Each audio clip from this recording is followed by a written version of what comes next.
Gowanus in Brooklyn has always been a manufacturing neighborhood. To demolish that building would have been just so heartache inducing.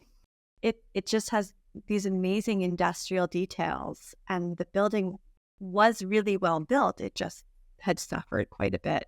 It was an opportunity to reestablish something that had been there.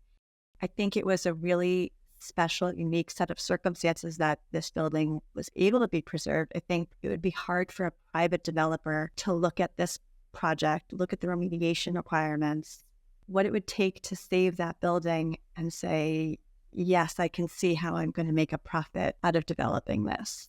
And so the project was really blessed by the philanthropists who really invested in the building and in its program.